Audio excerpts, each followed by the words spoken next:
All right. Well, welcome back, soul brothers and sisters, to Rise from the Ashes. I'm Tamara, and this is episode 2 in the Nigredo series. Tonight, we journey into the shadows, into triggers, trauma, and the dark night of the soul. Now, what happens when the shadows we bury begin to whisper louder than our own thoughts? Before we step into this chapter, a vital reminder. If you are struggling with depression, thoughts of self harm, pain too heavy to carry alone, seek the guidance of a doctor or a therapist or psychiatrist. Shadow work is a dive into the caverns of the soul, and it is not necessarily meant to do alone. And a trusted guide can be essential. I would suggest a trauma-informed therapist or a Jungian analysis or a depth psychologist that can serve as a lantern in this darkness. Okay? If you choose to go alone, you can do very, very well on your own. But just be mindful and have discernment. Because while shadow work is challenging, it can bring powerful change. Actually, it does. Um, but it's not going to be for everybody. So just be mindful if it's for you or not. Um, Courage is not the absence of support. It is knowing when the weight is too much to bear alone. Okay? Keep that in mind. You, however, are not isolated on this journey. Every human being carries a hidden shadow, a backpack of stones. Only they can unload. Now, we all wrestle with pain, traumas, and triggers. And while we did not choose our traumas, we alone must decide how to carry and heal them. Okay? And I want you to know this because this is absolutely true and you will learn it as you go. But trauma, triggers, anything that gets your emotions upheavaled, it's raw fuel. Okay? It can ignite destruction, causing you to repeat toxic cycles, or it can actually spark creation, breaking chains and forging new paths. The question is, which fire will you tend? Okay. Now, when we are triggered, our bodies ignite into fight or flight mode. Triggers are etched into the subconscious like scars etched into stone. Buried traumas, they fester, whispering beneath the surface, building into a dormant volcano. Anger, resentment, anxiety, sleepless nights. It boils until eruption becomes inevitable. And that's when you get triggered. So ask yourself this question: what emotions have you buried so deep that they only surface when you're not expecting it or in dreams? Okay? Think about that. The choice truly is yours to either stay imprisoned in this carousel of pain, turning forever and ever, or to take up shield and sword and face the trauma head on and ascend towards higher ground, one painful step at a time. Now, your suffering, when seen through a new lens, can be the key to your greatest strength. But first, you must descend into the echoing chambers of your soul. Now, triggers are weights. They slow your stride. They cloud your clarity. They erode your self-worth. But storms within can be redirected. What if you focused heavily on releasing that energy into creation instead of confinement? So, for example, let's say you have a habit of smoking. So, when craving that cigarette, you can let your frustration bleed into ink on the paper, on a canvas.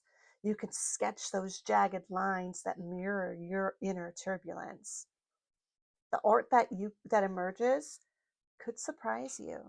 For me, I write.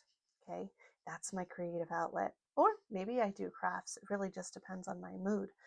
But when you can turn your trauma or your trigger or your emotions into something more creative, you learn to kind of redirect in that moment to get yourself focused on something that is more positive and uplifting.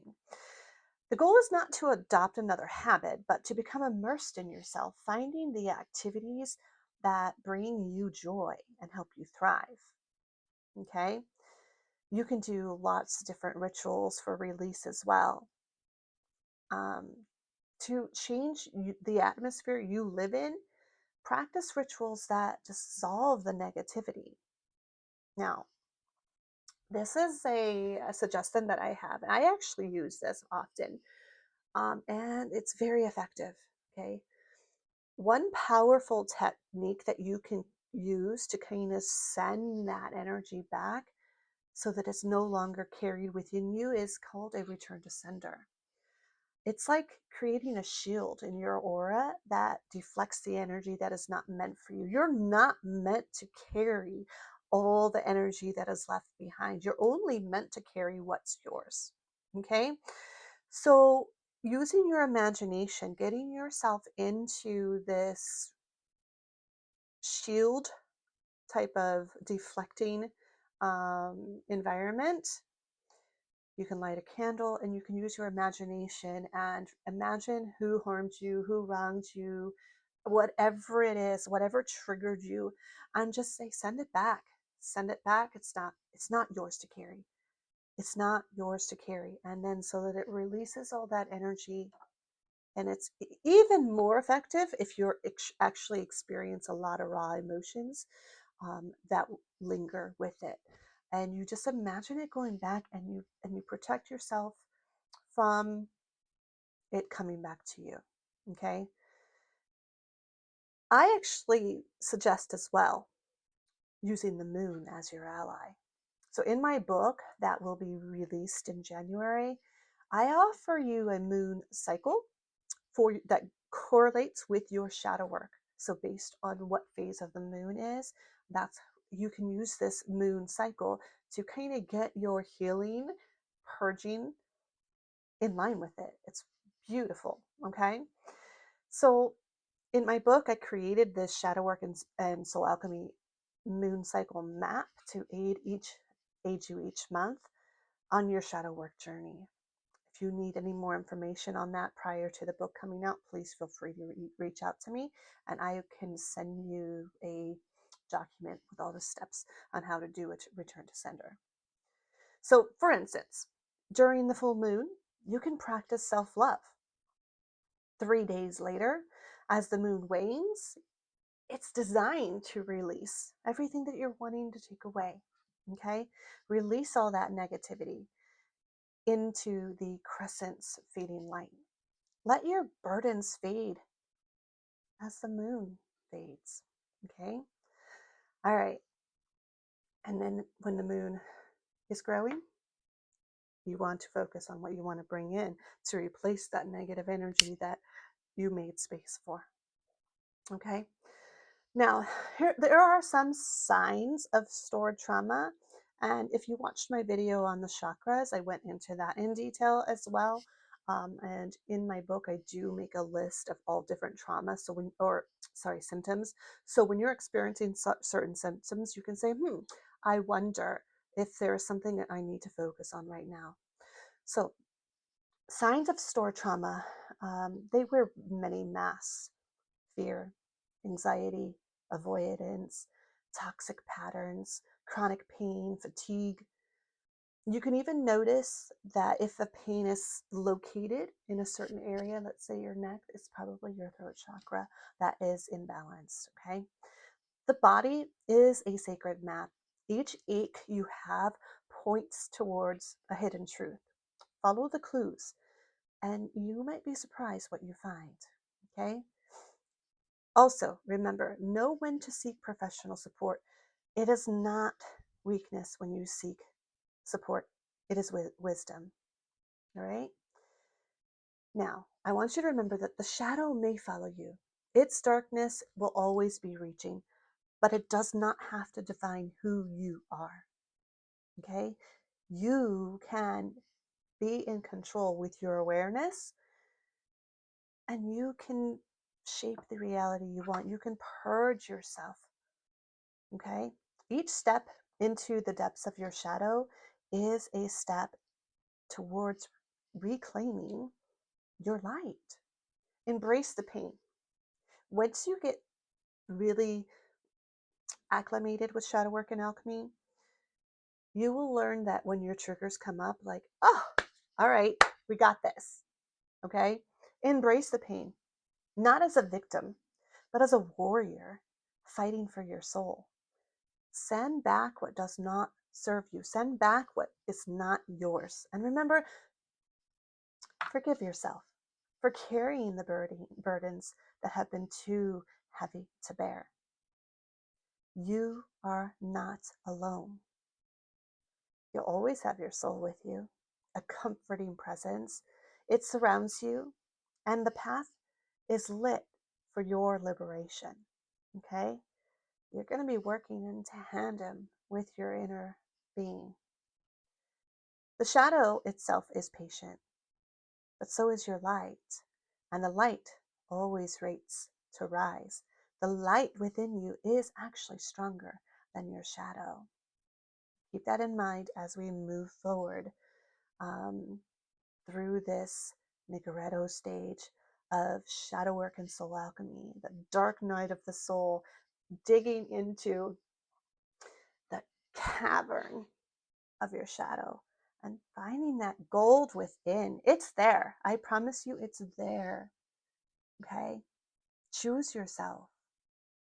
In the meantime, if this information resonates with you, like, subscribe, or even type in the comments. I'm ready to rise. Send me a message.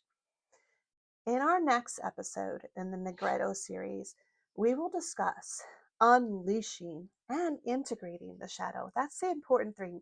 Integration, we're going to be doing it throughout all four sections because integration is ongoing. Well, so is purging. But it's harder to integrate and rebuild yourself up and become what you truly have always been than to, like, for instance, we spent our life just kind of letting the shadow build because we didn't want to deal with it, right?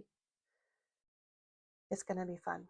Anyways, integrating the shadow, it's a lifelong process. So until then, until our next episode, keep rising. You've really got this. Have faith in yourself. You are worthy. And I'll see you next time. Thank you.